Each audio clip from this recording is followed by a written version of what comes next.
Welcome back to the Unfortunate Diehards podcast. This is our second episode. First one is live now. Big news for the boys. Well, it technically has been for a week. It's live. True. Go check it out if you haven't already. We have lots of stuff to talk about again today. We have a new captain to announce in the NHL, and we're going to talk about why he's captain, I guess, or who we maybe thought should have been captain over him. We're going to talk about Nazem the Dream, still unsigned, and how well we think he may do with his potential future team. Another head-to-head and a top 10 list courtesy of Sufyan. And we may have some pretty interesting interviews coming up on the podcast, so we'll tease those a little later. But do you guys want to say hello? We'll start with Sufi. Hello. How are you guys today? I was devastated by the news of the Rangers captain. And yeah, I'll talk about it more later. Devastated is a strong word. Devastated. Hey guys, welcome back to the Unfortunate Diehards podcast. That's all I got. All right, so if you haven't heard the news, Jacob Trouba, number 8 on the New York Rangers. New Jersey Devils. Yeah, New Jersey Devils. Just going to throw you guys for a loop. Imagine. Is the new captain of one of the biggest franchises in the NHL. And where I see where they're coming from, it was a little random. They have a lot of pretty good players. A lot of better players. So picking him was a little out of left field for me, but I can see where they're coming from, having a tough captain. You are the only person with a tough captain. Oh, wait, no, I have Ovechkin. Fair enough. But regardless, I don't care about how good or bad you are on a team. I think Trouba's had like a lot of controversies and stuff, which is whatever. But he hasn't been good. He's been like okay. Has he been worth $8 million? I guess that's not the conversation. But like, Yeah.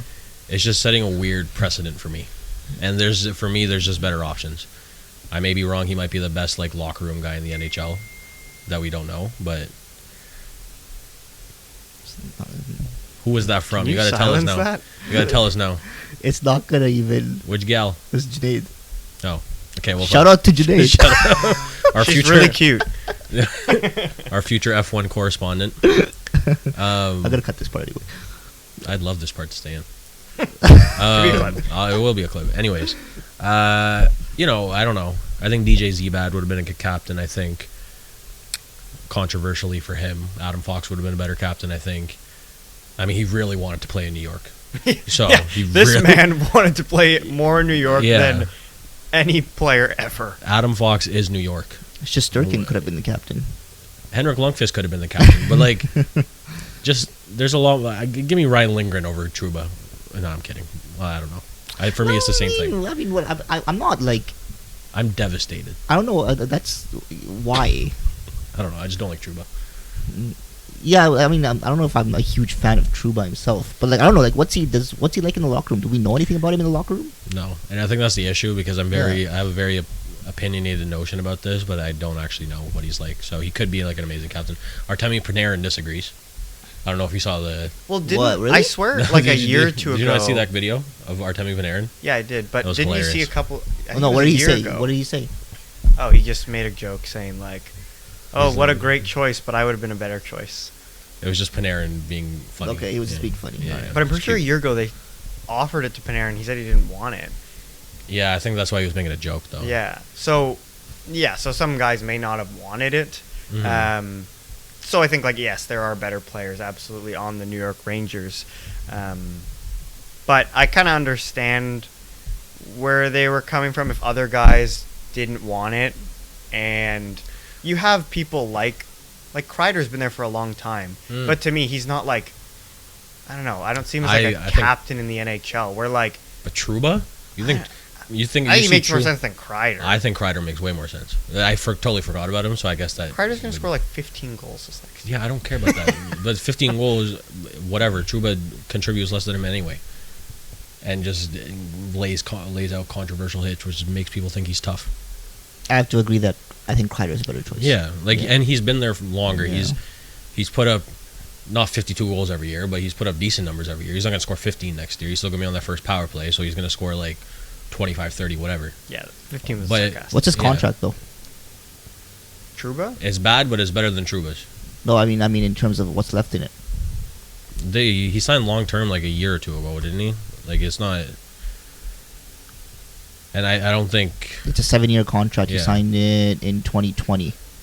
Okay, so Yeah, yeah. so I we've would been say there I for a would say while. I would say Kreider.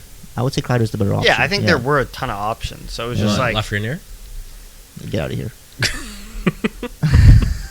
I'm sure we'll hear more about him at He's some point. from Humber. he's too much of a child to be a captain right now. Yeah, that's why. Okay, that's why you don't want him.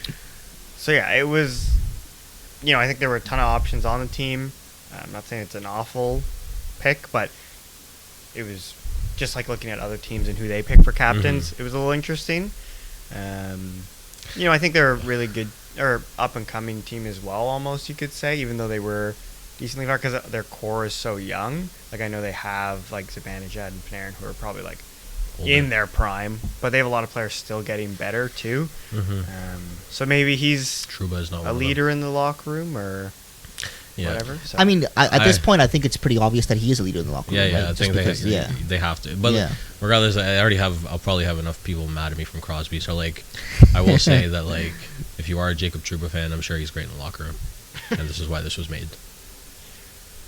And I'm just gonna clip that part. I don't think people are really gonna care as much as they care about the Crosby. Yeah, I don't think conversation. people are diehard fans of Trouba. I think there's more people that don't like Trouba than like Trouba. to be I wouldn't be honest, but- surprised actually. Yeah.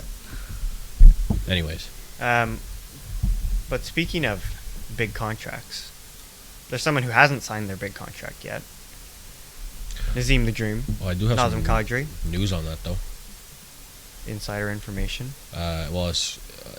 Bear in mind it is a reporter for the Islanders, but he believes, according to other teams, Isles offered him 7 times 7. Very digestible contract. He become probably their second best player or third best player. But he said, I think 7-year contract for Kadri with the Isles. They'll announce it soon. They pretty much have that set in. It's a formality, from what I've heard, just paperwork and making sure all the money, the dollars and cents all fit. This is from James Nichols, who is verified. So it isn't like an entirely untrustable source. I am just saying because he's verified, but he has NYI in his as well. So what do you think then, if that is the case? Well, I hate the Nazem Islanders. Kadri on the Islanders. not in the sense of do you like the team with him No, I on know. it, but My disdain for the Islanders will not make me not like Kadri anymore, but like it makes sense with everything else that's going on their team. Like he has another like $7 million signing at like 30 years old, which they seem to do pretty regularly now. But that's like a lot of contracts of like players that are kind of in the same range. He would just be the best of them. And I think he does bring like the whole winning culture and like passion and stuff like that. So I can understand that for them. And they need offense badly because they can't score for the life of them. Even when they were in the conference finals and stuff like that, they were entirely based off defense. So this would be like a change.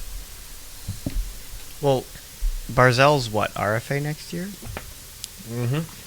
So I maybe that's like I don't know what RFAs do anymore because Yeah. there's just so many different situations with a lot of them, like Line Yeah, and but Kachuk. they have a lot of contracts. Like, and I just mean like contracts with like girth. Because there's like, you got Lee at 7 times 4 left. Brock Nelson 6 times 3 left. Josh Bailey 2 times 5. Pajot 4 years at $5 million still for a third line center. Palmieri at $5 million for 3 more years. Like, these are aging players that aren't getting like decent money here. And I can only say like, I wouldn't say Lee is entirely worth $7 million. Very inconsistent scorer. Nelson was really good last year. $6 million is fine. But Bailey, Pajot, Palmieri, like I feel like someone has to go in terms of looking to the future and like Barzell getting signed and Kadri to like sign long term. I think something has to happen there. So what did you say the term would have been on that Kadri contract? 7 times 7. 7 times 7. Okay. He will be pretty old when that is done. But I think Yeah. teams are being less wary of that kind of thing and like being more win now and then Yeah. Deal worry with it about later. that later. Yeah. Yeah. I.e. Chris Letang. But Yeah. Anyways, I think Kadri is an interesting one on the Islanders. Like you said, a really old team or aging team, adding another guy who is in his prime now, but like let's say, like a lot of those contracts expire in 3 or more years. So in like 2-3 years, that's a really old team with a lot of big contracts on it. And we did talk last episode about maybe teams like Calgary wanting another top 6 guy, or a guy who can play in the top 6. So maybe they do end up trading Josh Bailey, Kyle Palmieri, someone like that to fit into another group, and then hopefully have someone else come up. I think Pajot is the one that's like they're trying their hardest to move, but 4 times 5, kind of difficult to move.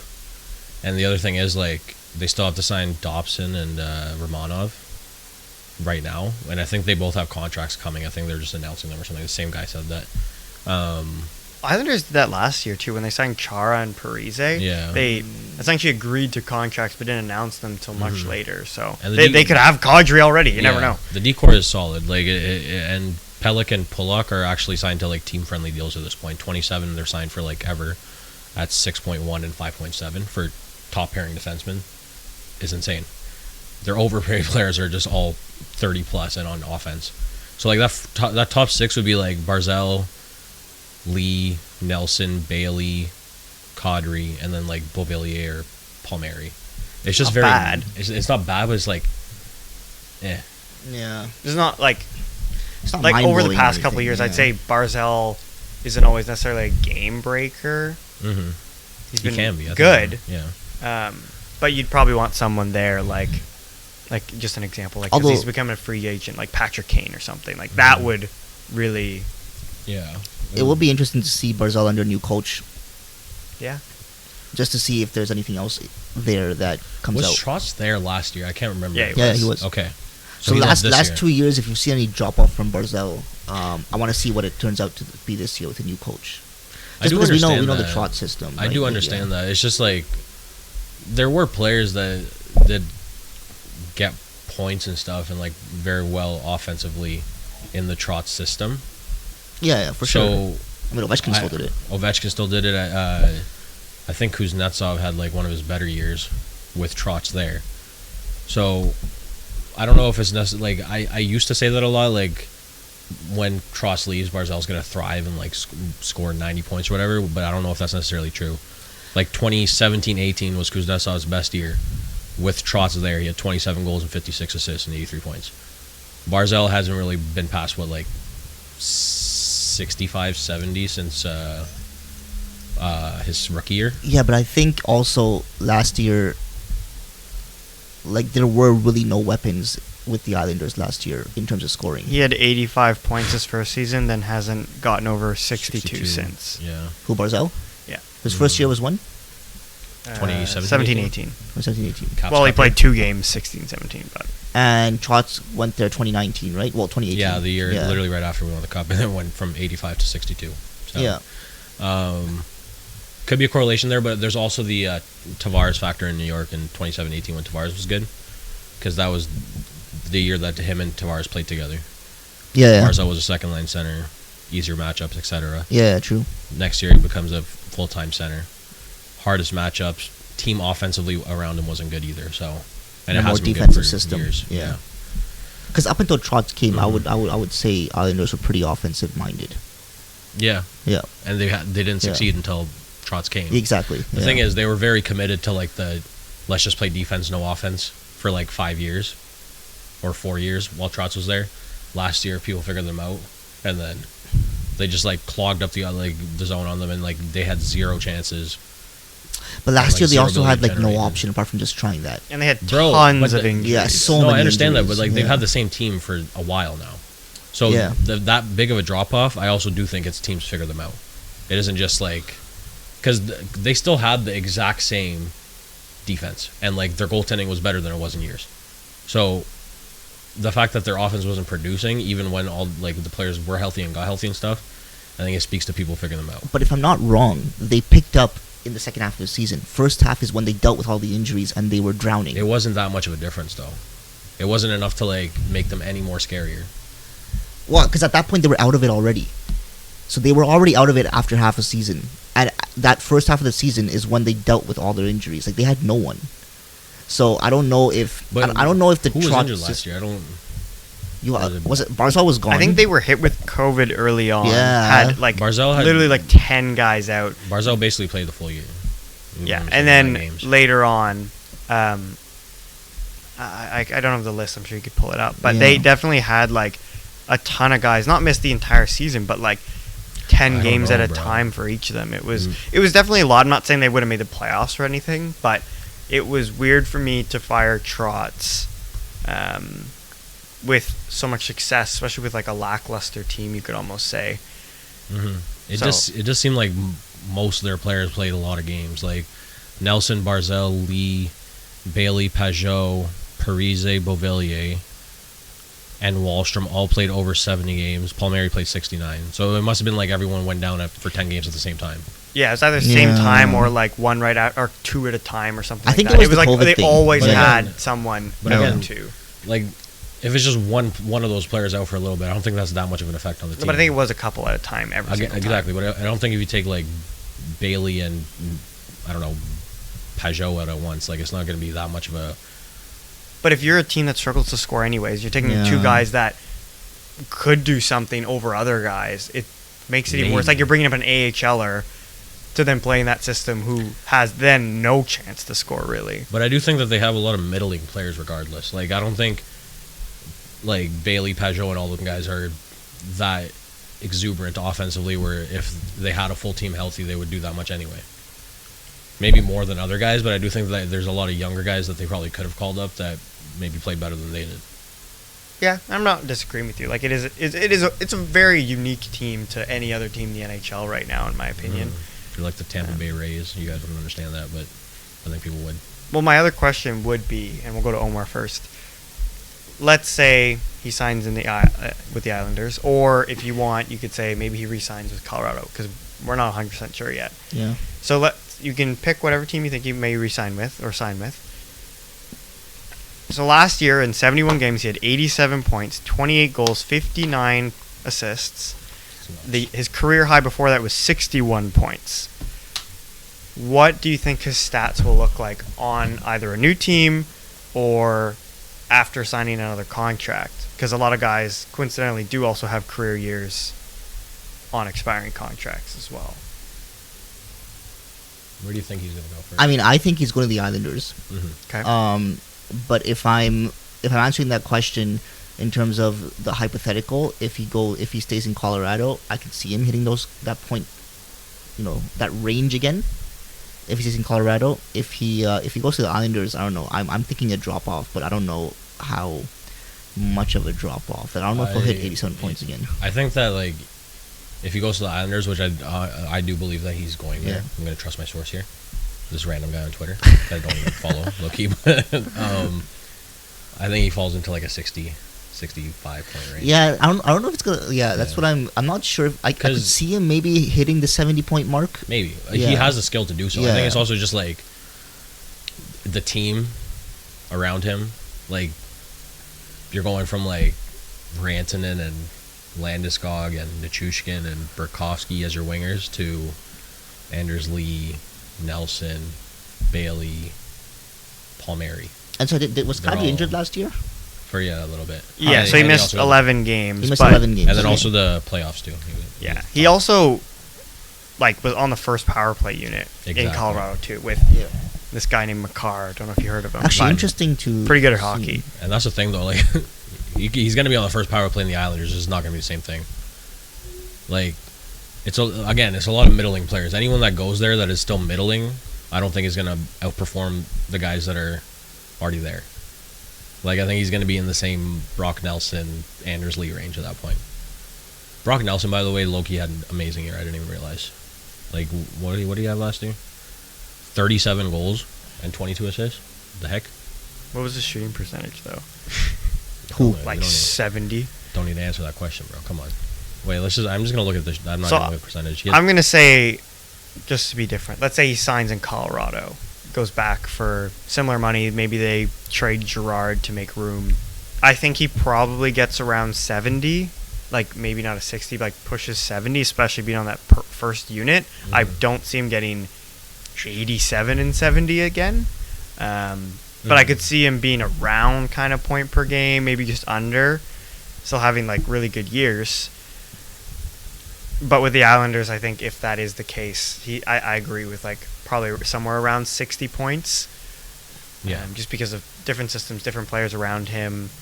But it'll be interesting, like going from Colorado, which is this high-flying, high-scoring team, to the Islanders, which have been so defensive-minded. Obviously, new coach could be totally different.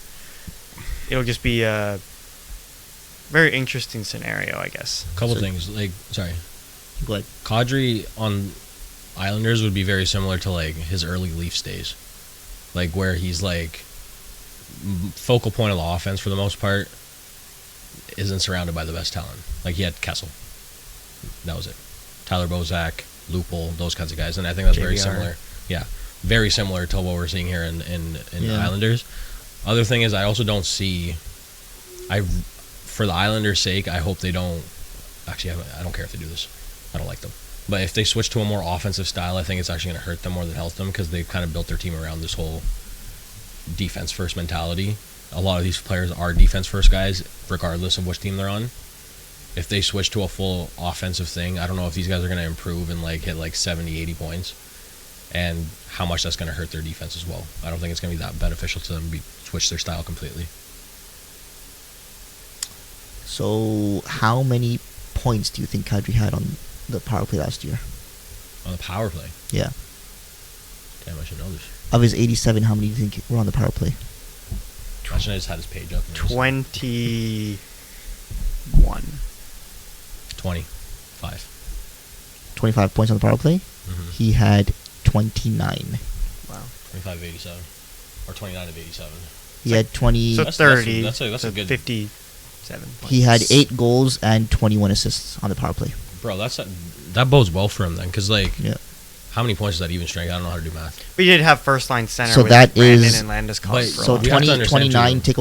take away 29 from 87. looking McKinnon at- still played 60 games. There's no way that Kadri was on the first line over McKinnon, right? Like he might have played with, I understand, like Burakovsky and Nichushkin, but he still had 87 points, 70 games. I think it's 59 points even strength.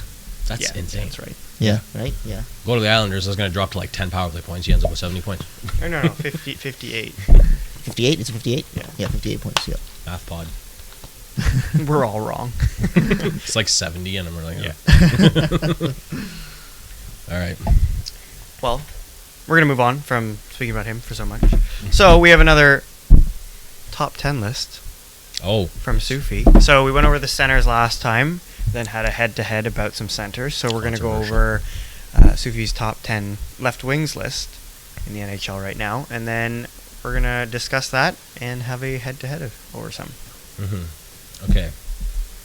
As I always preface this, these are just my opinions. Don't hurt me.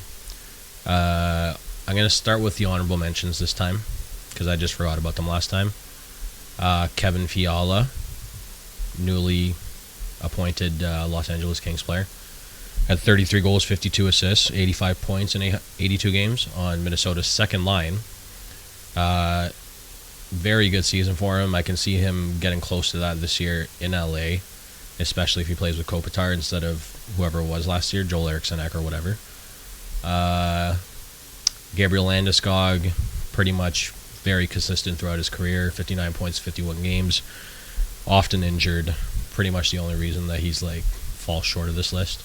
Great playoff performance as well. Jake Gensel, 40 goals, 44 assists, 84 points in 76 games. He was probably the closest to my number 10, but I ended up going with what I had. And I also love Jake Gensel. So, sorry that I'm going to adorn myself to Pittsburgh fans now. Number 10, we have Jason Brady Robertson. Tkachuk. Number 10, we have Jason Robertson. 23 years of age. He had 41 goals, 38 assists, 79 points in 74 games. In his first 2 seasons, he has 124 points in 125 games. 58 of those are goals. Absolute analytic god, I'll tell you that much, in his first 2 years. Very good defensively as well for a winger. And just in general, actually, not even just for a winger. Number 9, we have Alex DeBrincat. Go Sens. 82 games played, 41 goals, 37 assists, 78 points. He, pure shooter, 270 shots last year. I don't see that much of a drop-off coming in Ottawa. There's a lot of players in that top 6, and if you watched... There's a lot of players in that top 6? Exactly 6? Well, maybe 5, who knows.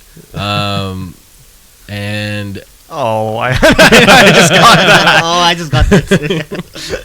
I'll leave that for another time. Yes.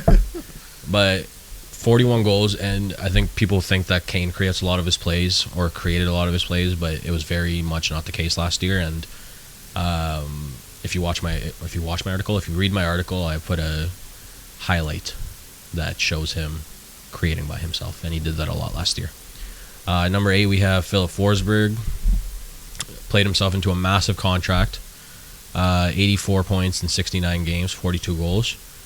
Scores probably some of my favorite goals every year. Just insane. There's the one this year was where he like just dusted Pietrangelo because he like passed it up to himself. He like flicked it up, hit it again, went past Pietrangelo, and that's not an easy defenseman to get past. So Kyle Connor, 93 points in 79 games, 47 goals. Probably the most like people didn't know he scored 47 goals. Like, you could ask someone what kind of Connor scored, they wouldn't know he scored 47 because he's on the Jets.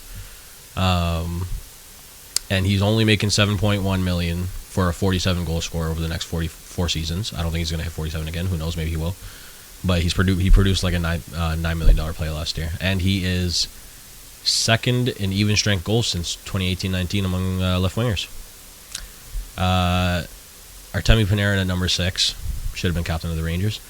96 points in 75 games, 74 assists in 75 games.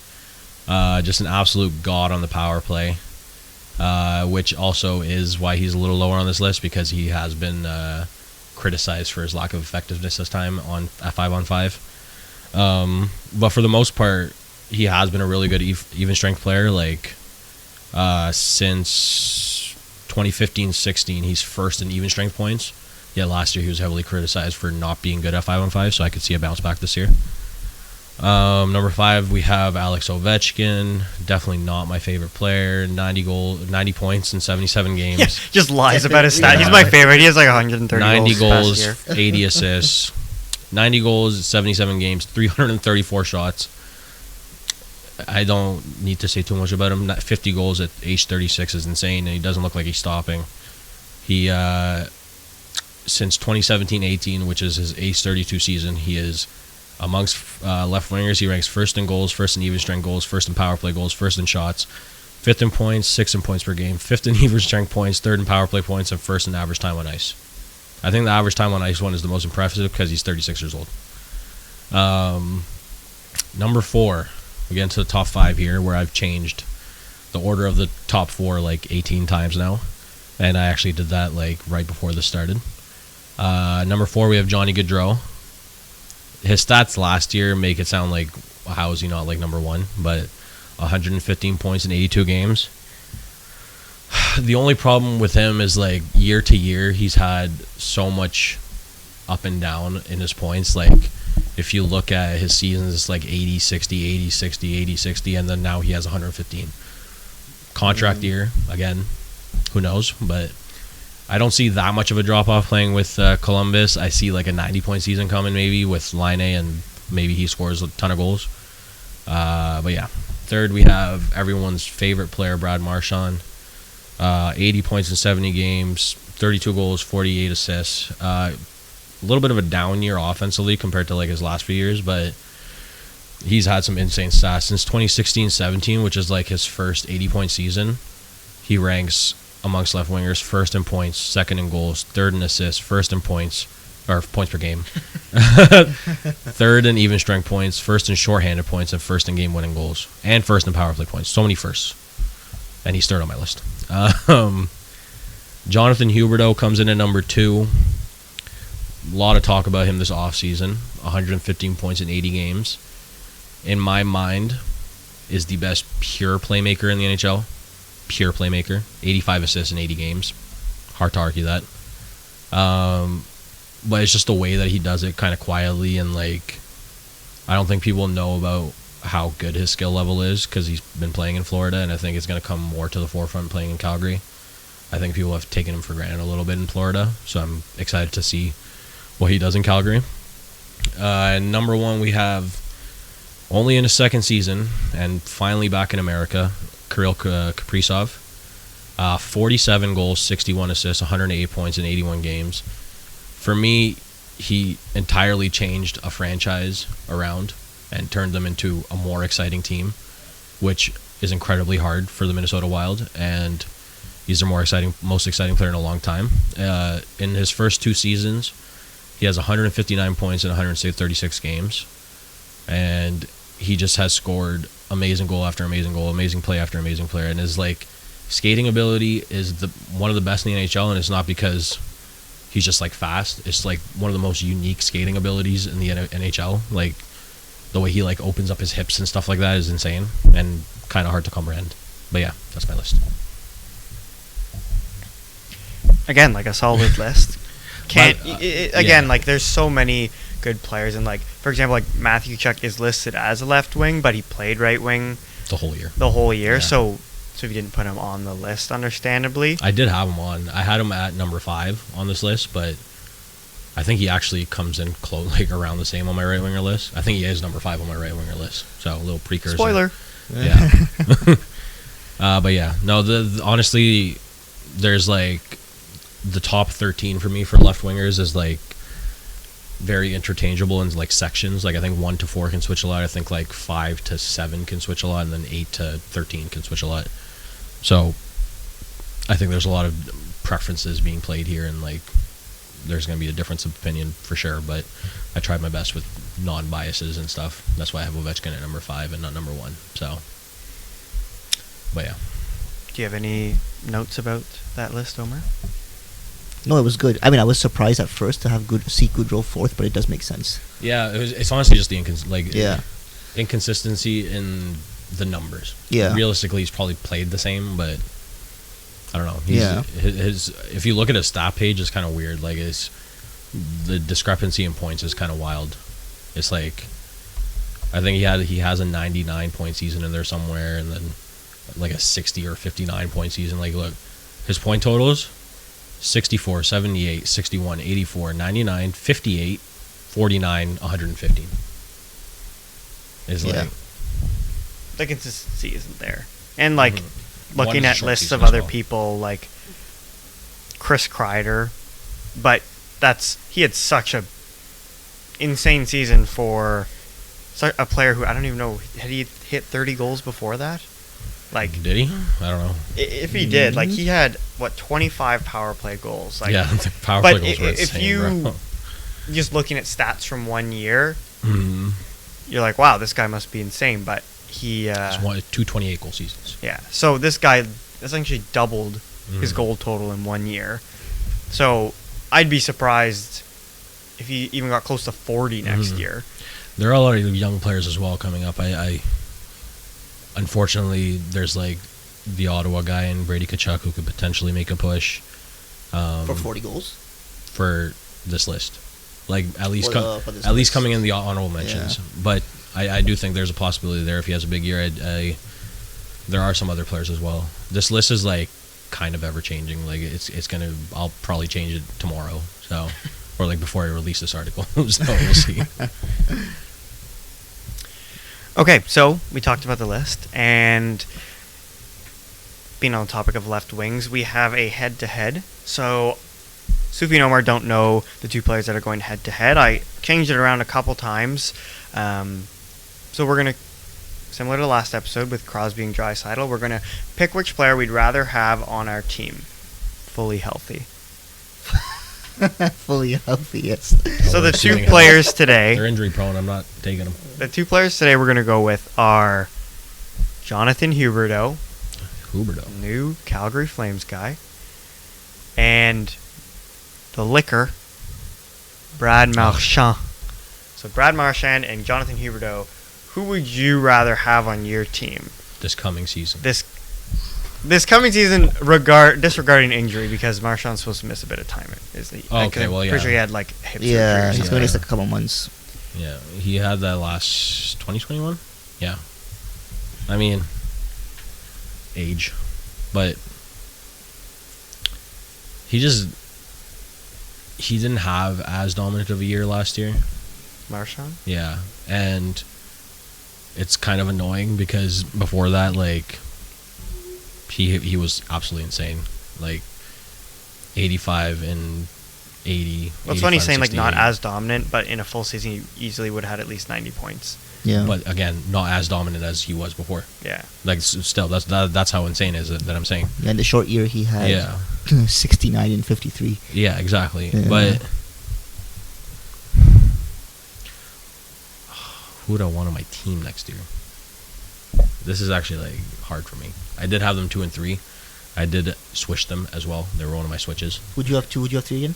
Huberdeau 2, Marchand 3. Yeah. At one point, I had Huberdeau 4, Marchand 2. Yeah. That was yesterday.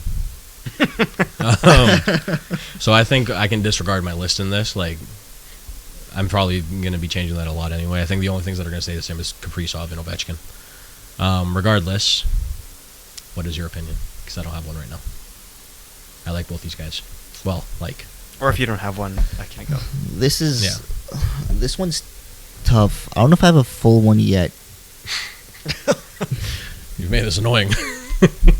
I can go. Just because. Yeah, you go. Okay, you go first. Yeah, you go first. So, I'm going Brad Marchand. I knew you would. I think Huberdeau is an incredibly talented player. Probably the best passer in the NHL. He creates a ton of offense. He's incredibly underrated, like you said. I think he'll be, again, like you said, noticed a lot more being in a Canadian market, being on SportsCenter, all that. But I think looking at the point totals, Huberdeau has had some really good seasons. Like from 2018-19, he had 92 and 82. He had 78 points in 69 games. Nice. He had 61 points in 55 games the following year and 115 this year in 80 games. But looking at Marchand's numbers from the exact same 4 years, it's 100 points in 79 games, 87 points in 70 games, 69 points in 53 games, and 80 points in 70 games.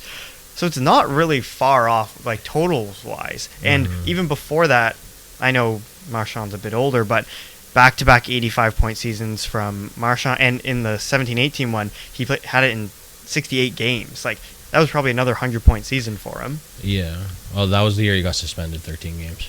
Yeah.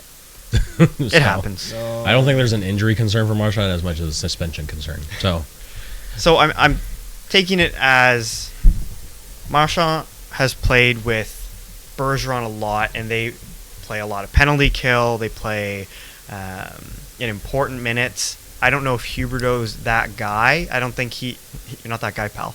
I don't know if he's on there for important face-offs and stuff. I don't know if he's I haven't looked at his analytics recently, but I know I could trust Marchand out there, and I think Marchand also brings, I know I'm going to say, like, the edge. Haha, oh my gosh, Brady Chuck has an edge. But he just brings that thing that so few players have. Like, every single person who likes hockey and understands hockey hates this guy. But also, if he's on your team, he's easily one of your favorite players on your team just because he scores goals, scores pretty goals, and also is just so exciting to watch because he's always in the thick of it as well. And it just, nothing bothers him. I have an opinion, though. I do agree with a lot of what you're saying. But my thing with Marchand, he did take a step back last year, like in the way he just looked playing, and he wasn't as dominant per se. That could have been a lot about the injury, though. Yeah, could have been, but that injury happened later. Like, he was healthy for the most part. But he could have played through, like, discomfort. Yeah, but anyone can play through. Like, we don't. What are we talking about here? Like, True. Do we know if he had an injury or not? Like, come on. But the thing with Marchand is, like, for me, skill-wise and overall impact-wise, this is a wash. I don't care. For me, the only thing with Marchand is the stuff that you're talking about with the edge and stuff like that. He can go way over the top, but hasn't in a while. No. Last year, it did. It did multiple times. Wait, last year. what happened? What did Last you year there was the whole thing with Pittsburgh, and Yes. So when your most valuable player, arguably, I mean, there's a couple other on the team. There's always the chance that he's not going to be on the ice. I think that hurts you a lot, and it's not that it's gone away. It's still there, and it's still very much there. The Pittsburgh thing happened near the end of the season, so it's a difference between like if your middle six winger had that edge and like had the potential of getting kicked out of the game, okay, like Tom Wilson, fair enough. It's still going to hurt losing him, but you can make up for it. You lose 100-point talent because of some idiocracy, that's where it becomes a problem. And that's never an issue with Huberdeau. And for me, skill-wise, they're a complete wash, which is why I'm going with him. And he isn't... Marchand isn't as, like that much better in the defensive side for me, personally, than Huberdeau to, like, circumvent the whole... him being an idiot. Yeah. So we essentially picked the different players on the exact same reason. Yeah. So I picked Marchand because of the edge. You picked him because of the edge. Yeah. The edge for me is just like, it's like a ticking time bomb. Sometimes it's like very much on the edge of popping off, and that's when he's his most valuable. But when it goes this, like just literally like a millimeter this way, you lose your 100-point player. For me, that's why I go Huberdeau. Are we doing the same thing as yesterday where we're saying, oh, if they're both on Seattle next I don't think we have to for this, bro. I don't know. Because I do think that it would have a similar impact. Yeah. For me. Okay, so I hate Marchand because of his edge, but that's because he's not on my team. I crave that on my team. That's something Leafs have been missing for a long time. Tell me William Nylander doesn't do that? Yeah. Nylander is the go-to guy to get picked on by guys like Brad Marchand. But yeah, I like his edge. Like if he was a Leaf, he'd probably be my favorite player or my second favorite player after Matthews. Maybe, I don't know. But yeah, it's like Wilson for me. Yeah, I would like. You have a Wilson. You have a Kachuk. I don't know when the last. You have a Wayne Simmons.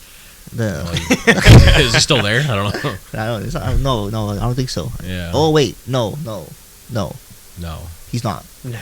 You literally don't have that much of an edge at all now.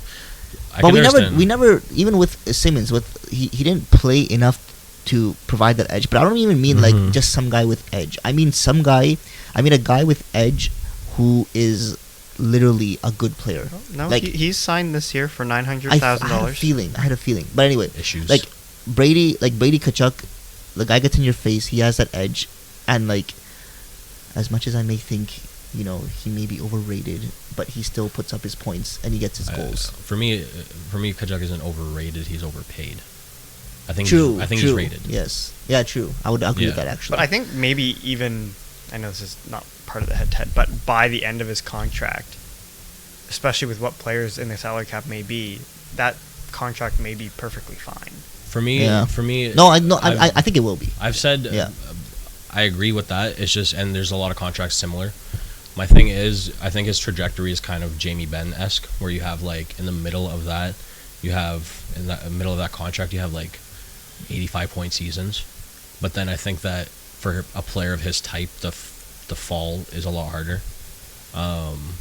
Because when your legs start to go even a little bit, and you become a little bit slower, or the league just catches up with you. But he will be 29. But that's what I'm saying, is that contract is a perfect length.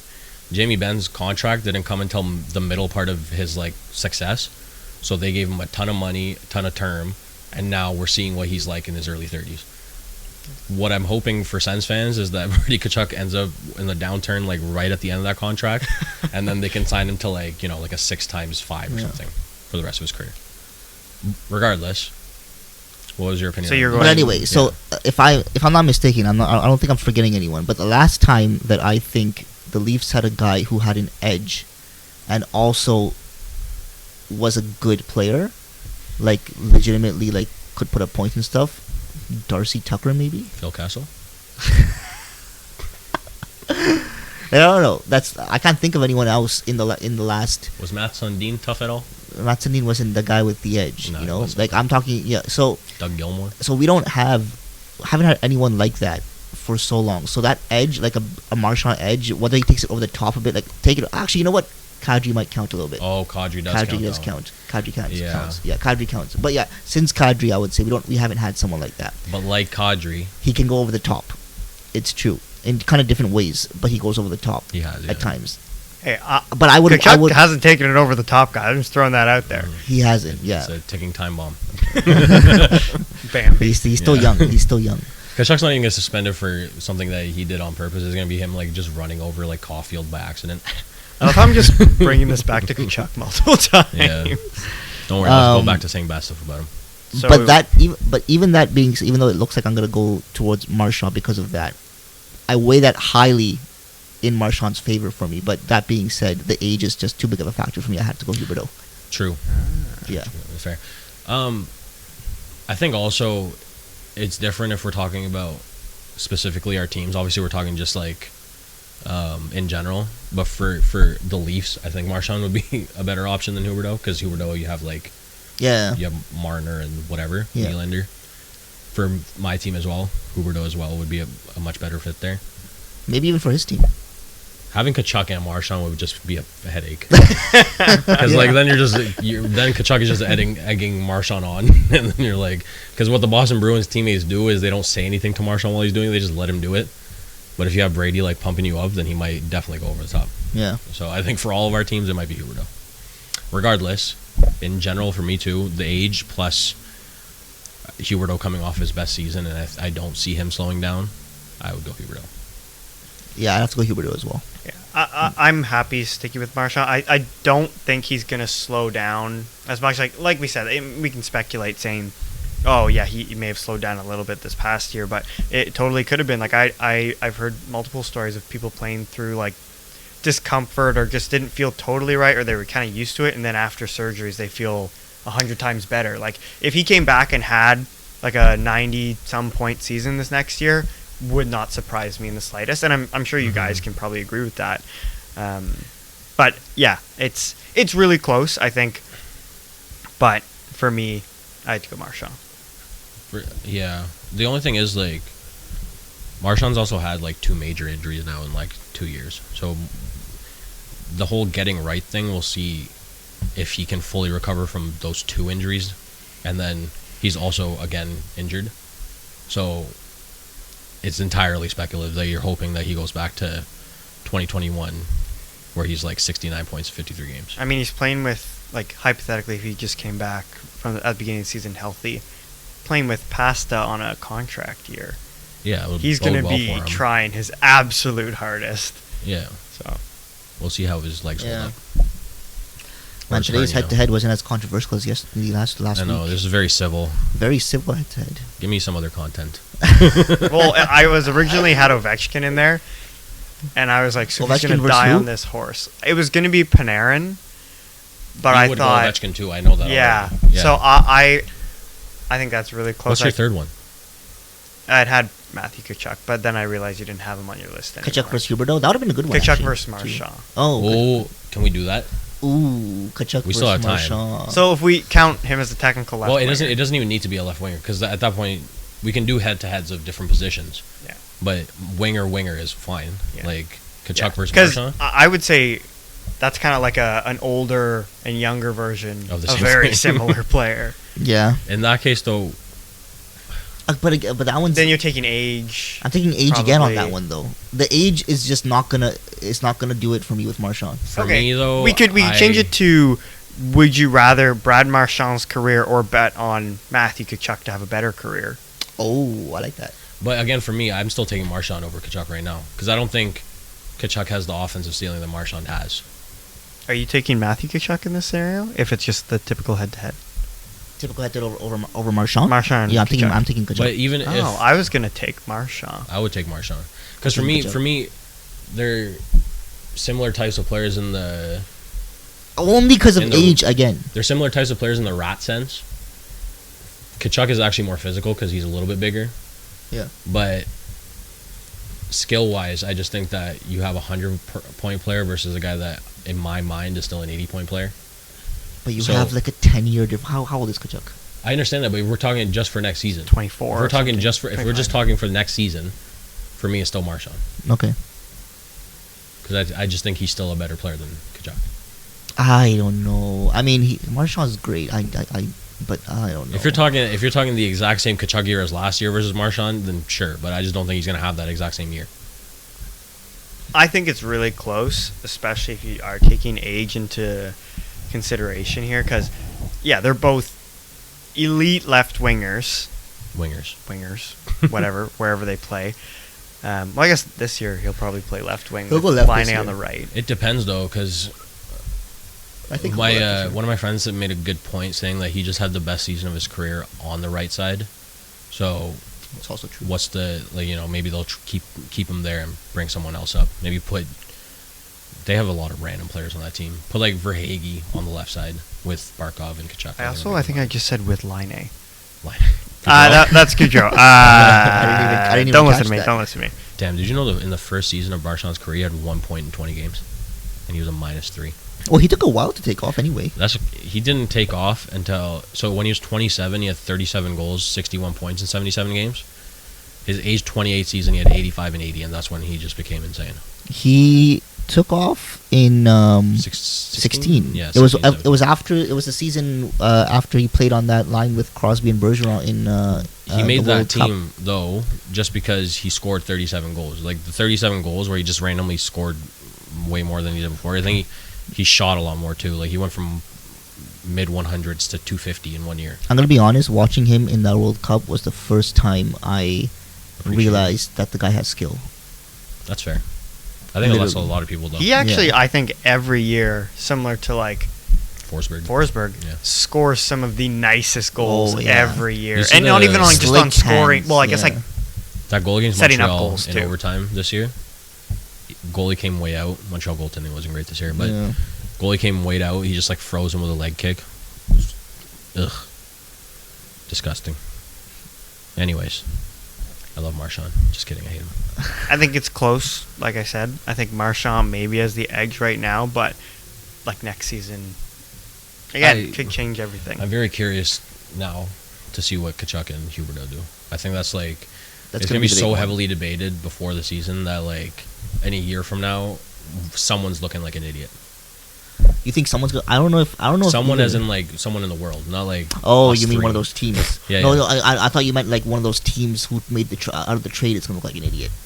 That could also be the case.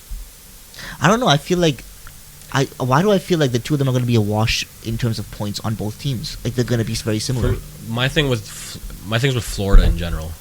I think both their point total go down personally. I think they might go down, but I don't think they're gonna be far off from each other. I don't see Huberto getting maybe 115 points. I can see Huberto getting like late 90s. I can't see Kachuk getting 104 with maybe Barkov. He might be playing with Barkov. Florida's lines are crazy all the time. I might say this on every episode at this point. But regardless, and like Florida for me has also become a weaker team over the offseason. So with that factored in, I just don't see Kachuk being that much of a contributor to like make himself a 100-point player again. I think that 100-point seasons on that team, I think Gaudreau and Kachuk both were very much based on line chemistry rather than individual talent. I think that if you take one piece of that line away, the two guys remaining drop to like 80 points, 85 points maybe. It could happen. But that's what I mean. Like the two of them, wherever they are, I don't think they're gonna be far off from each other in points. Far off from each other. Yeah. So you think if one does good, the other one's gonna do good? I feel like they both are gonna be pretty similar in terms of production because of their new circumstance. I can't see two. I just can't see both of them hitting 100 points. I think that. You're saying similar to last year? Yeah. No, I'm just saying similar to each other. I can't see. For me, Huberto. I see a drop in both of them too. For me, Huberto already was a 100-point player. He just hadn't had it because of injuries or whatever. I just don't see Kachuk as like a guy that scores 100 points. Okay, so that's my thing. Okay, yeah. He could score a ton of goals just because of his hands and how he is in front of the net and stuff. But the passing, like the 60 assists or whatever he had, I don't think that's going to happen again. All right, guys. So we've got a few minutes left. So maybe this is the time to talk about our next week's guest. Oh, yeah. Maybe give a little bit of an introduction. So this guy plays on our ESHL team, which is his biggest headline. He also is a goalie for the Guelph Storm of the OHL. He went to the Anaheim Ducks development camp. He got invited, and he is a very good goalie. And his name is Jacob Oster, and he's going to be on next week. And, well, he was at camp. I'm sure he'll say this, but looking like going to be the starting goaltender next year and hoping to get drafted in the upper rounds, like 2, 3, 4, something like that. So he played really good last year. Sub 3 GA in the OHL is like a 1.9 in the NHL at this point, because there's so much goal scoring and stuff like that. Like, I'm just happy I know him. But yeah. So yeah, make sure you tune in next week for our little, I don't know, interview or sit down with Jacob. Yeah. Jacob Oster, by the way. Jacob Oster. What did I say? I don't know if you said it or not. Yeah. But Jacob Oster, guys. Jacob Oster. Yeah. And we'll hopefully be having other interviews in the future, and we'll let you know on social media, so you can follow those. They should be listed at the end of the video or at Unfortunate Diehards Podcast on all platforms.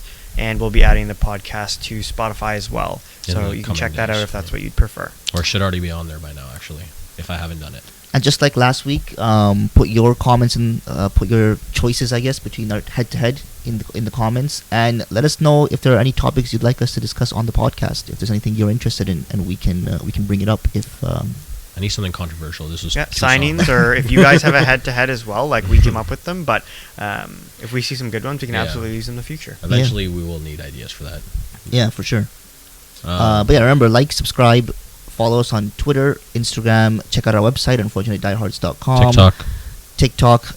And yeah, like and subscribe, and we'll see you next week. Awesome. See ya. Go Leafs. Go Sens. Shit.